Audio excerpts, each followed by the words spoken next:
Right, we've come inside, just had a cup of tea and a bite to eat. We've gone through Adrian's lofts. We've spoke a little bit about some of the pigeons and the pigeons what are going to be in the auction.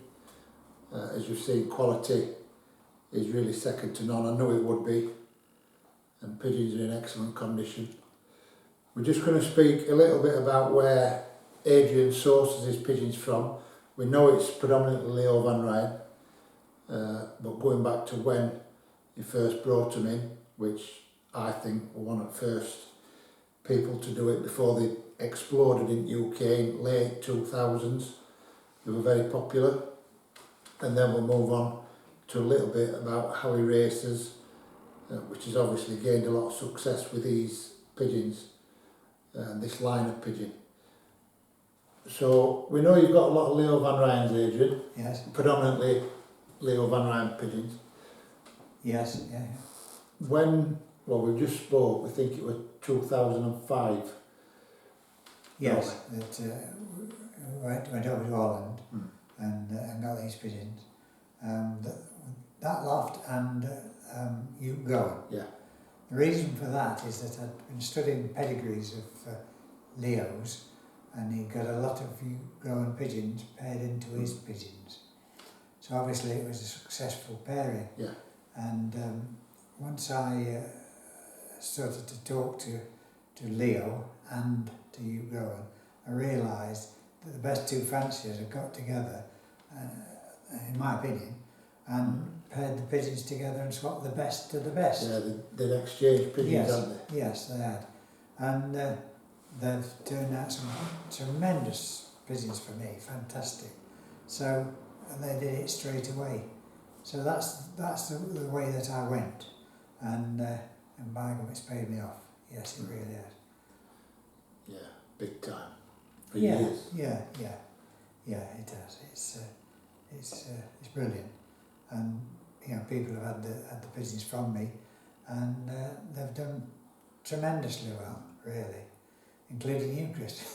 Well, yeah, I said when I did a little piece out there that my family, at the time I was racing with my brother when I was living over here, and luckily I had the pick at loft really, and I used to take pigeons over, and Darryl introduced them to our family, and it lifted them to a different level. And in my family today, which have won Section K's in National, First Federations at Barnsley up to 4,000 pigeons, they all contain Adrian's blood. So they have won everywhere. There's one more fancier that you've introduced a few pigeons from, and that was Fred Ducker.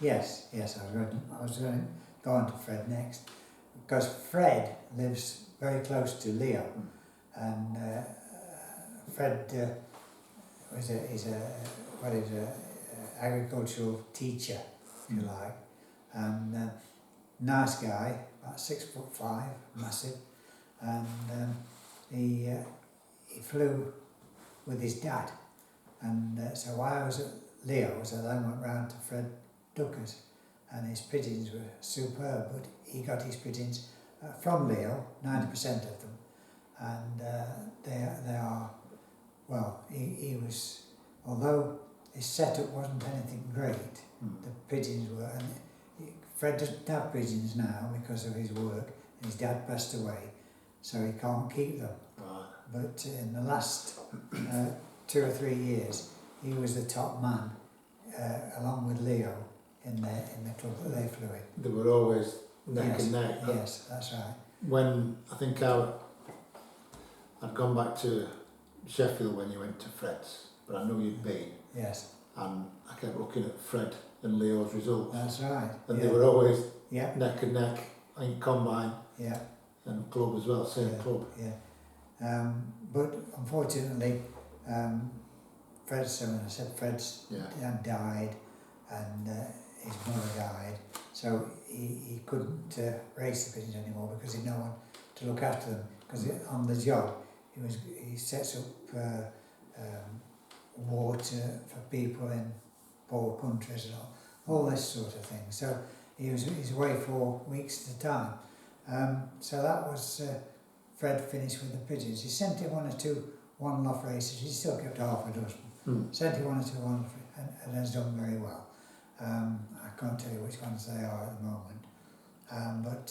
Yeah, so that was a shame really. But Fred had got, I didn't realise the quality of Fred's pigeons when I went, because you look at the loft and it's an old tumble down shack, and you don't realise that pigeons don't care what it's like as long as it's dry and clean, and that was the main thing. But yes, I introduced them, and then of course Leo and Jerome Meader split up because Jerome wanted to go on his own, but also he wanted to do better in life than just working at sort of more or less the flower place at Leo's. Yeah. So he got another job, which meant that he couldn't go down to Leo's and help him and set up on his own. And so he's doing quite well now. So yeah. Yeah, I often, well, not that often, but I got a message off Jerome a couple of weeks ago really. He races with his dad, doesn't he? Yes. And he's doing very well Yes. as well. So the pigeons of Leo's, and I said on an earlier piece, they became very popular towards the end of the 2000s. But me and Adrian went there together in 2005 and introduced them. Yeah. And they might have fell out of favour with all these new fads what come in, but I know a lot of fanciers whose main pigeons are the Leo Van Ryens and the old Jansen type blood that's in them. Jansen based. Yeah. Yeah. And when we say new pigeons, the new fad pigeons come from the old pigeons. So, they call them, they all come in fashion, but in actual fact you look back through the paperwork and they come from the old Jansen based pigeons, which Leo's are. Yeah. The Mercs and King Yeah. and the President and Yeah. all those. We're all from the direct Jansen. Yes, pigeons. that's right. Yeah, I mean, you go and swapped Leo some pigeons, and from the President lines, the King and Kaiser, fantastic, and it really set you growing up, to become the top fancier of his area, which he is. He's had a fantastic year this year as well. You yeah. So that's really the basis, really, of where they came from, and I've stuck to those pigeons because they couldn't be beaten. Do you, when introducing, do you have any, I know answers to this, but for people that are watching, fads? Do you look at the throat, the wing theory, the eye? What do you particularly look for, other than the generations of winners in the family? Is there anything else? You mean when you're selecting, when you take a pigeon in the hand to buy, to fetch into yours? No, because I don't like pigeon with very deep keels, but to say there's a type of pigeon I like is not right, because I'll tell you this now, because when you've had pigeons over 60 years, different shapes, different sizes, different colours, different eyes, then there isn't anyone that can pick a pigeon out. I mean, I've got friends that come to me often and say, "Oh, this is a beautiful pigeon. What about that one?" No, I don't know. And probably that one that they don't like. The better pigeon. That's the better pigeon. Yeah. So yes, I wouldn't like a big, deep, horrible pigeon, but size and shape, yes, I like them to look nice, and they do look nice, but not particularly any pigeon. Just the basket. That's right, send them racing. You send them racing, it's the one that, so my old friend Len Upton, in his day he was, well of course Len's no longer with us, he was absolutely brilliant, the top man in England. And he used to, we were talking, and I was only young then, and what about eyesight, Len? What about this? What about the other? And he stopped and he said, "Adrian, I'll tell you this, that what I do is I study the feet. So I looked at him. I said, yes. Do you? And he said, yes. I said, right. What do you study about the feet? The first 2 feet that drop on the drop board on a Saturday afternoon. Yeah. That's, and he says, and the eyes, as long as they've got 2 eyes, one at each side of their head, he said, then that's fine. Yeah. Purely basket. Put them in that basket, you find your winners. Yes. And that's yes. what you build around. That sorts them out, yes. Right. I know the answer to that, but obviously for everyone else's benefit, some people believe in certain things. Yeah. And I know a few really good fanciers who believe in certain things, but I'm of the same opinion as Adrian.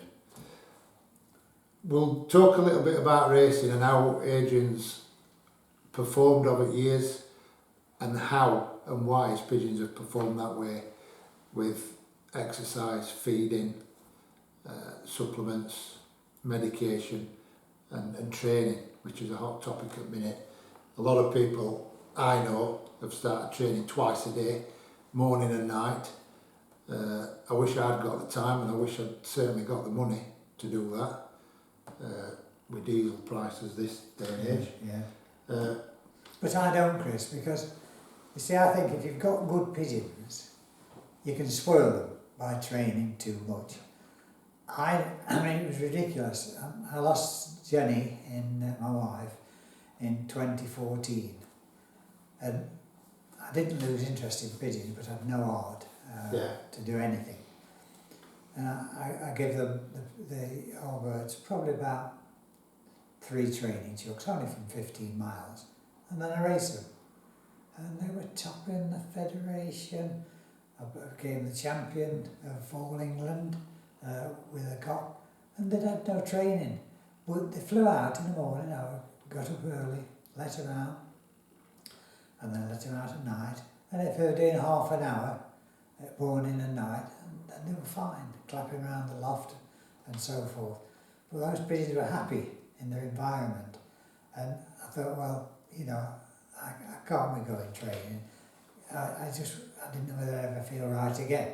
Anyway, I got these, started these races, and I always say that, well, Leo said it's Jenny pushing them on Aid. And I used to just send them to the races, and they won and won and won. And they didn't just win, you know, they were taking the first 3 and 4 places in the federation. At that time there were more pigeons, 1,300, 1,400, etc. And they were coming to win. So I thought, well, but at that time I hadn't flown many hens, and I thought, well, the season wasn't a good season, and pigeons were coming a bit late and so forth. So I thought, I'll fly a few hens, and I put the hens. And the hens probably had one trading chuck from 15 mile, brought them into the race halfway through the season, and they were coming and topping the federation. So I thought, you know, I'm enjoying my pigeon racing, and I'm not going training, rushing down the road. You see, these people that have to send a big batch of pigeons, and they go and training twice a day, that's not a hobby. That's not enjoyment. It becomes a chore. It must become a chore. Absolutely, hard work, yeah. So I thought, oh, my age, I don't want that anyway. When I was younger, I used to train a lot more. But since I've stopped training, the positions have got even better. And I always remember talking to you when he came to stop with me for a few days. And I think it was you that asked him, Chris, actually. He said to him, how often do you train? On the car we were going up to Blackpool, I think. And he said twice a day. So Chris said, do you go twice a day training? Oh, no. Flying around the loft. The loft training, obviously, they call it training. Yeah, that's right. And Leo's the same. They don't go training. They will to start with, but once the pigeons are fit, pigeons don't need training. They want to be fit, and that's the main way. I think for some, not all, but for some, it's a misconception. They think to get pigeons fit, you have to go training, Yeah. but they should be fit around the loft before you even think about putting them in a basket. That's right. When they start flying and going off and going around where I live, around the hills, and then clapping back and then going off again. I mean, my system now, for the old bird, well, and for the young birds, if you stop down at your loft and you let you say your widowed cocks out, I always let my widowed cocks out in the morning and my hens afterwards. You let your widowed cocks out and off they'll go. But while you're at the loft, they see you down at the loft and they're down in the loft. So I let them out and then I come up to my conservatory and get my breakfast. Have my breakfast, which will take half an hour. Sit and watch them, but they can't see me, so they keep flying. Yeah. Until I think, oh, they've had a good half hour, 3/4 hour, and then down I go. But even if they drop onto the loft at that particular time and you're not there, then off they go again. So that's how I get the pigeons fed. Yeah. And it's common sense really, isn't it? If the pigeons associate you with either food or the hen or the cock because you're providing them, Yes. when they're exercising and you're not there, they might, I know widow cocks do it, they'll drop down, but if you're not around after a few minutes and they've been spinning around, they clap off again. Yes. And they get a second wind and they will go again. Yes. Exactly. You just need to give them time to go again. Yeah. And they certainly will when they're right. I mean, the pigeons are birds of habit. Yeah. So the habit they get into is all right, they might come down and drop, but then off they go again, because that's the habit they've got into.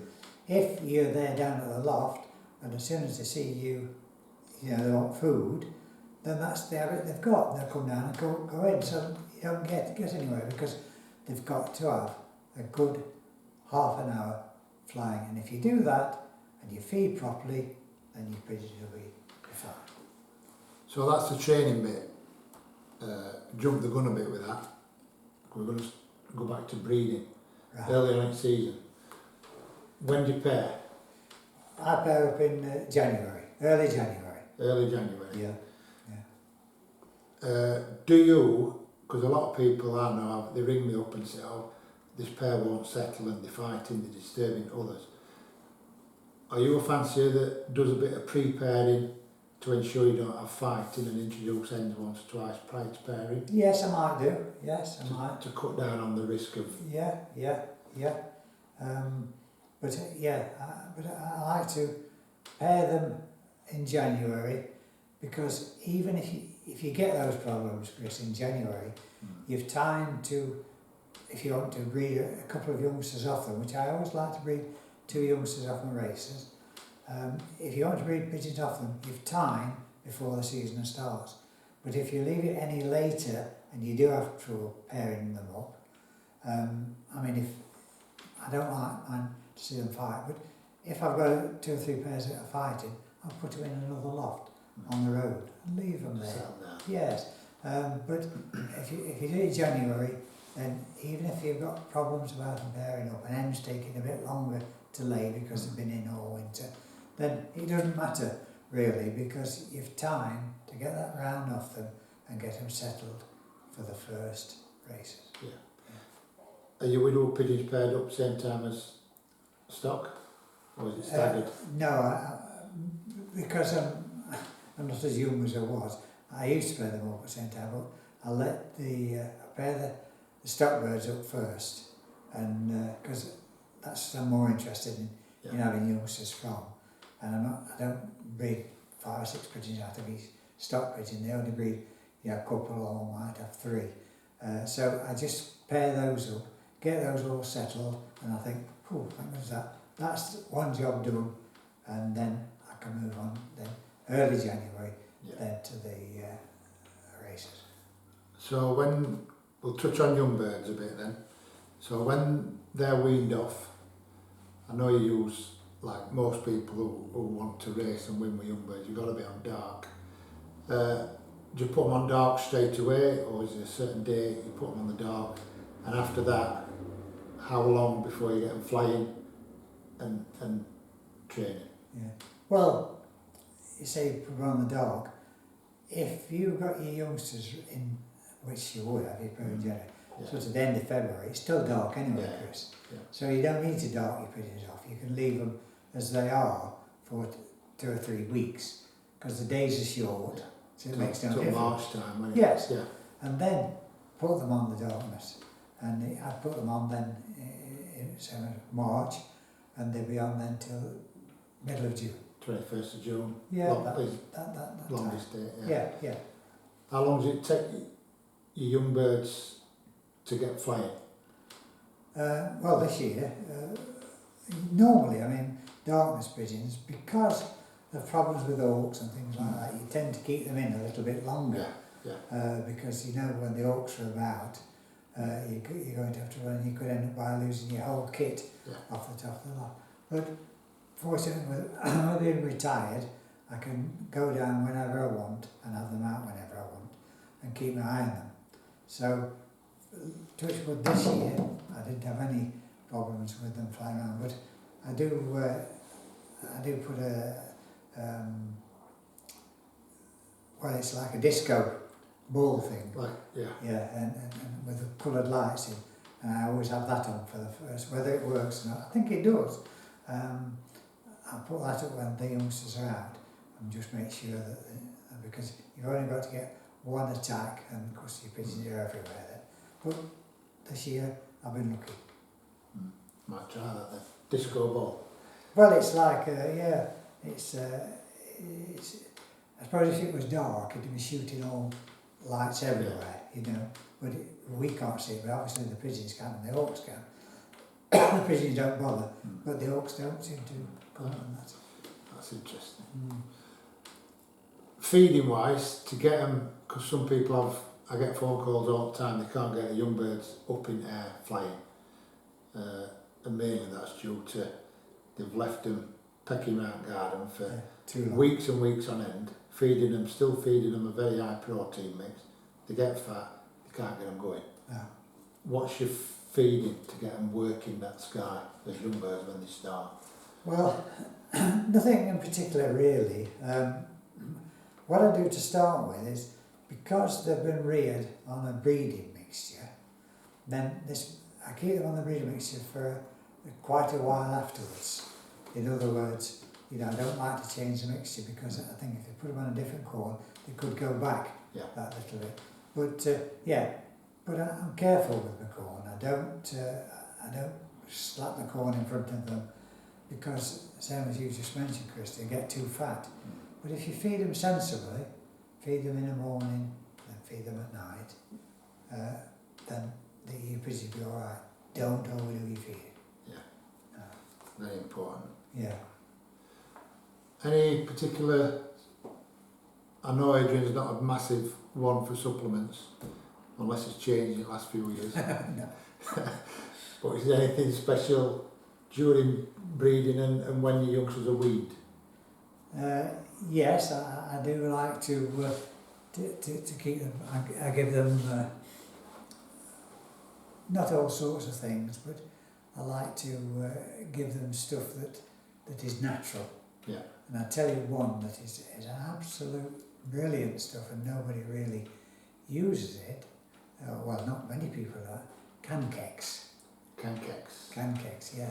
And you put it in your water, and the difference in the pigeons, and it's a natural product, and it's for the crop and everything, and it's really first class. Remind me which company is it? It's not an Arcus product, that is it? No, I get it from BJF. You know, BJF Farms, they let me have it, but I don't know what the company is. But I'll find it. we'll have a look later. Cancakes it's called, but it is good. I mean, I've been using it now for quite a few years, but how it all started was that our secretary, which was an absolutely brilliant secretary, a chap called Bill Byard from Crichton, because they really liked me flying at Darley Dale. They thought I shouldn't be winning what I was winning, so would I go somewhere else politely? And I went down to Cryche, which is, they said, oh, you'll never get a prize at Cryche, it's a big club, everything. So I went down there, and anyway, the secretary, super guy, and he wasn't winning with his pigeons. He said, Adrian, can you get me something that'll help him a bit? So I said, well, I get a corn come from BJF. I can ask them to send you something down. So for your pigeons, to keep them healthy. And they sent this Cankex down. And Bill used it. And Bill was a good secretary, but he wasn't a good I pigeon remember fighter. old Bill, yeah. Yeah, but a super guy.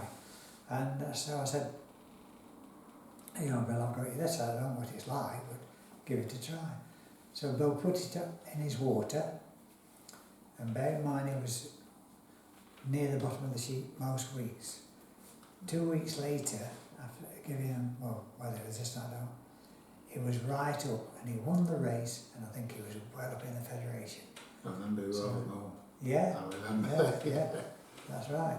So, yeah, so I thought I better get some of this myself. So that was but not, yeah, you're right, because not a lot else do I use. It's not, I think good corn, good clean corn, and I use Versatile Lager, Jerry Plus, which is very good, and Jerry Plus 200, which is The Diet 200. a Diet 200, yeah. Yeah, it's good corn. Or Diet 2000, I think. No, it's 200. Diet 200. 200, yeah. It's good corn, and that's really all what you need for pigeons. You know, if you look after them properly, exercise them, and don't feed too much. Do you give Jerry Plus to your young birds to get them going? Yes. When you change from your breeding mix? Yeah. I fly on young birds on Jerry Plus. Yeah, because that really gets them working. Mm. Yeah. Yeah, and the young birds this time, I mean, they've flown right from the word go. I remember letting them, the young birds out for the first time. They just came and walked out onto the front. I thought, here we go, how long before they're going to get airborne? And off they went straight away. I thought, oh my God. And off they went, and one or two dropped on some houses. And so, them pigeons flew all the time, right from the word go. And I thought, oh, that's a really good start. Yeah. I think what Adrian just said is something that I took from here with my young birds. I always have aviaries on my loft, and because they've got access to that aviary, you can leave them in a bit longer. Yes. Till end sparrow oaks come to nest, and they're not as prolific. And then when you have them out, they get up early and you start panicking. Yeah. But generally, when they've got access to an aviary and they can see the surroundings, I don't very often lose many. No, off the loft. Off the loft. No, if they've gone for a day or 2 days, they come back because they've seen round. Yeah. And if you've got decent pigeons, they've got a bit of brain, then they come back. Yeah. And when they do come back, you find it hard to lose them then because they know Right. exactly where they are. That's right. Yeah. We'll take a little break there. So desperate for Desperate for yeah.